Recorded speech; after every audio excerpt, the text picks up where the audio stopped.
Timmerman. He's been many things in his life: an adventurer, past scuba instructor, you're a storyteller, an author, underwear aficionado, geek referencer extraordinaire. Yes, that is true. But we're here for more of the author-storyteller aspect of what you do. And you wrote a book, it's called Where Are You Wearing? And you want to tell me a little bit about it's actually called Where Am I Wearing? Where Am I Wearing? That's okay though. Yeah, so I went all the places my clothes were made to meet the people who made them.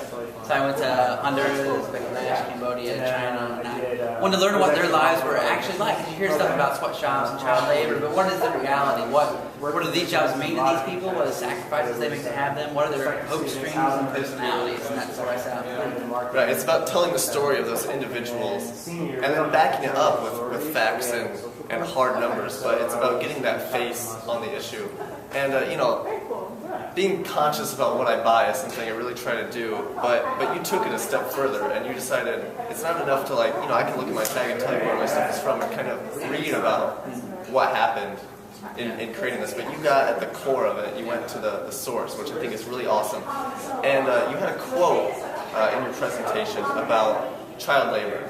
Do you mind talking about that? Yeah, let me see if I can remember. Okay. Quoting yourself can be difficult. It says, it's not so much we should not be so much ashamed that we live in a world where child labor exists, that we live in a world where a mother who loves her child just as much as your mom loves you sends that kid off to work for the day because they have to earn an income. So something like child labor, which if you'd asked me before I went on this trip what my thoughts were on child labor, like child labor equals bad. It seems like there's no gray area in there. It's black and white, good and bad. But when I met these people who were working at the dump, earning 25 cents per day, these kids that were going to dump, and you look at that girl and think, maybe she'd be better off working in a garment factory. And you see kids working all around the world in awful conditions, and not so much in garment factories, but on the streets, selling flowers, picking up recyclables, selling anything, and often, sometimes really, really awful things like selling themselves. So that's the reality of the world that we live in. Sometimes they have to go to work. I'm not sitting here advocating for, I think all kids should work. I'm pro-child labor. But let's look at these really important concepts to see that something like child labor isn't black and white. So as students, moving forward, what other issues are we just making judgments on and not fully fleshing them out and seeing the reality that exists, seeing other people's reality?